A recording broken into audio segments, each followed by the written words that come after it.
दोस्तों नमस्कार। ईरान युद्ध की वजह से भारत पर क्या असर पड़ रहा है, इसे हम लोग देख और समझ रहे हैं, झेल भी रहे हैं।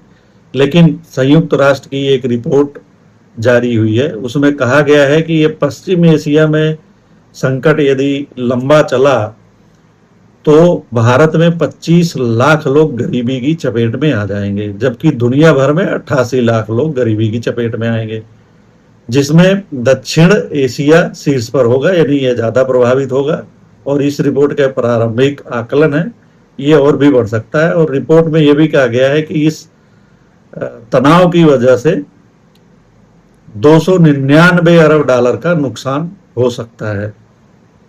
इस रिपोर्ट में यह भी कहा गया है कि भारत में गरीबों की संख्या 35.40 करोड़ तक पहुंच सकती है, जो पहले 35.15 करोड़ थी।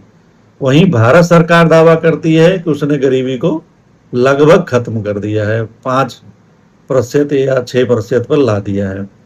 जनवरी 2025 की रिजर्व बैंक की एक रिपोर्ट है, जिसमें कहा गया है कि 2011-12 में ग्रामीण गरीबी दर 25.7% थी, जो कि वित्तीय वर्ष 23-24 में घटकर 4.86% हो गई है।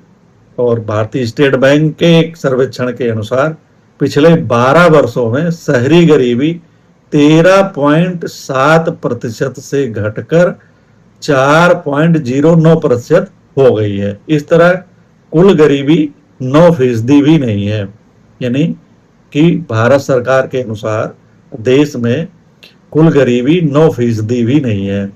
जबकि यूएन की हालिया रिपोर्ट कहती है कि भारत में गरीबी दर 23.9% है, और यदि यदि ये युद्ध चलता है, लंबा चलता है, तो यह दर बढ़कर 24.2% हो जाएगी।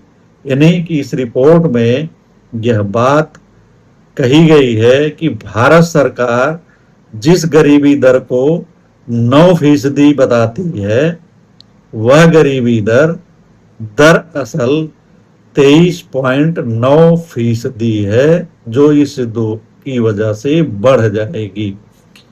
हालांकि इस युद्ध के जो मुख्य जिम्मेदार लोग हैं, अमेरिका के राष्ट्रपति और इजराइल के प्रधानमंत्री नेतन्याहू, उन्हें इससे कोई फर्क नहीं पड़ने वाला है कि दुनिया के लोग गरीबी में चले जाएं या मर जाएं भूखों, इनसे उनको कोई परवाह है नहीं। धन्यवाद, नमस्कार।